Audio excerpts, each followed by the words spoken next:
तुम लोग का 13.8 है और क्वेश्चन नंबर 10 है ना। तो इसमें कह रहा है कैप्सूल दिया हुआ है, क्या दिया हुआ है, कैप्सूल। 10 नंबर क्वेश्चन है, दवाई का एक कैप्सूल 3.5 mm व्यास का गोली है, इस कैप्सूल को भरने के लिए कितनी दवाई की जरूरत है। तो देखो सबसे पहले कैप्सूल बनाते हैं, क्या बनाते हैं, कभी तुम लोग कैप्सूल खाए हो, हाँ खा रहे हो ना, कभी कैप्सूल बनाए हो, बनाए हो नहीं, अपने से बना के कैप्सूल खाना, ये कैप्सूल है, क्या है ये। तो देखो कैप्सूल में क्या होगा कि ये आधा हिस्सा जो ये इधर होगा, इधर एक अर्धगोला होगा और इधर भी एक अर्धगोला होगा। ये अर्धगोला का व्यास दिया है 3.5 mm, ठीक है। तो इसका निकालना आयतन, क्या निकालना है, आयतन। तो थोड़ा सा इसको और बढ़िया से अगर बनाए तो यहाँ पर ऐसे दे देंगे तो ये लगने लगेगा, सॉरी बदक गया, क्या हो गया, ठीक है। जे वाला भी इधर से बनाते हैं, देखो ललित कला मेरा थोड़ा ख़राब है, ठीक है, तुम लोग समझ लेना थोड़ा सा बात को। बाकी तुम लोग समझदार है ये हो, लेकिन यही है कि कभी हमेशा बुड़बक की तरह ही तुम लोग करते रहते, जैसे को देखो अभी बुड़बक की तरह कर रही है कि नहीं। बाबू नहीं यहाँ देख, हमको तो उसको देखते लगता है कि कैसे इतना ऊपर क्लास में आ गई है, उसको भी मतलब कि 7 में रहना चाहिए, नहीं बताओ वो ऊपर उठ गई है।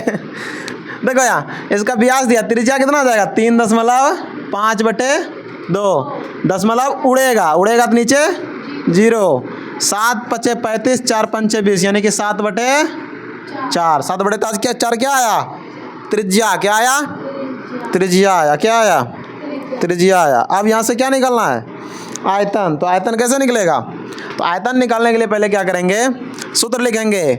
यहाँ देखो 2 अर्धगोला है ना, तो दोनों अर्धगोला का आयतन, सॉरी बढ़िया से लिखते हैं, देखना राइटिंग मेरा बढ़िया होता है, दोनों अर्धगोला का आयतन, क्या पता है तुम लोगों को, हम हमेशा लिखते हैं ना जब बोर्ड पे, व्हाइट बोर्ड पे, तो ईंट उंगली को नीचे सटा के उसके बाद लिखते हैं। और कल लिख रहे थे वहाँ जा कर के, डेमो ले रहे थे डिजिटल बोर्ड का, ठीक है, तो वहाँ पर जब उंगलियाँ सटा के लिखते हैं ना, उसमें पता है क्या फ़ायदा है, 40 गो उसमें टच पॉइंट है, मतलब कि 40 आदमी एक साथ बोर्ड पे लिख सकता है, समझ रहे हो। मतलब कि ऐसे करके अगर ऐसे करेंगे ना तो ये पूरा एकदम लिखाएगा, 4 उंगली का छापाएगा, 5 उंगली तक 5, 10 उंगली तक ऐसे पकड़ के नोचेंगे खखोरेंगे बोर्ड को, पूरा एकदम जितना भी उंगली है ना मेरा सबका उस पर दाग आएगा। उसका मज़ा ही अलग है। थोड़ा देर किए थे, अभी बड़े से रहते तो फिर उसमें से उसके वीडियो था, अभी नहीं उसमें टाइम है, बाद में बताएंगे। देखिए अभी देखो इसका क्वेश्चन देखो, दोनों अर्धगोला का आयतन, तो दोनों अर्धगोला का आयतन कैसे निकलेगा, तो 2 गुना 1 अर्धगोला का आयतन, 1 अर्धगोला का आयतन, ठीक है। अब देखो 2 गुना 1 अर्धगोला का आयतन करेंगे, 2 गुना अर्धगोला का आयतन क्या होता है, 2/3 पाई आर क्यूब। तो 2 गुना 2/3 गुना पाई के जगह आंसर में देखो पाई नहीं दिया हुआ है ना, बाकी हम 22/7 यहाँ भी लिख रहे हैं।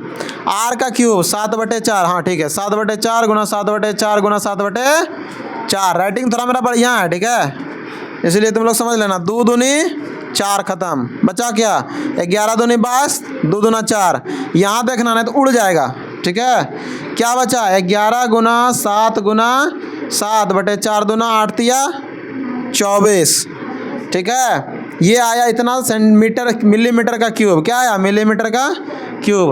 अब निकालेंगे बेलन का आयतन, किसका आयतन निकालेंगे, बेलन का आयतन क्या होता है, 4/3 पाई क्यूब, ये ना था बेलन का आयतन, तब पाई आर स्क्वायर एच,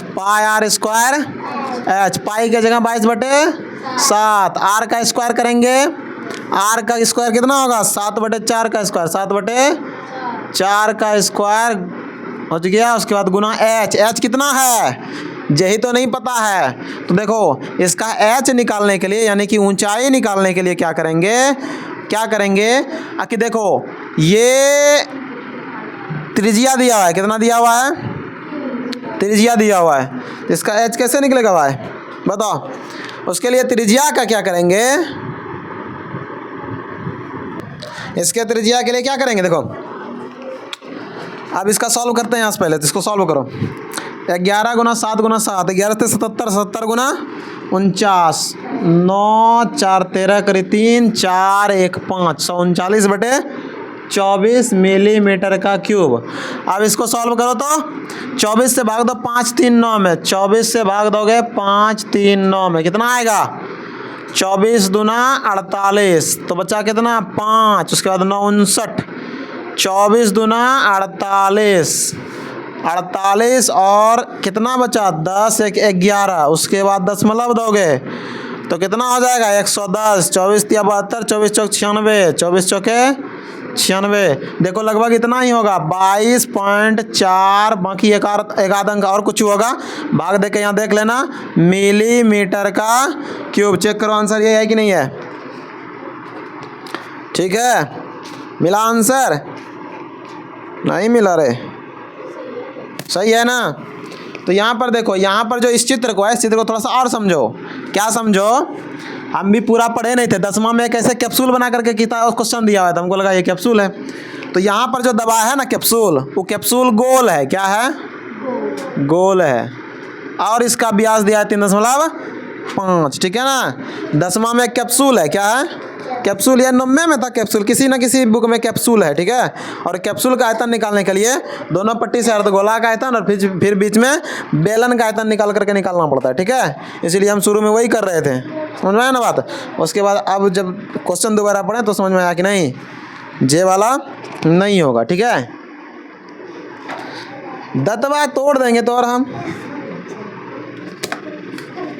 चलो समझ में आया ना, अरे समझ में आलो ना, ठीक, गुड, आ गया। तब हम क्या करें बताओ।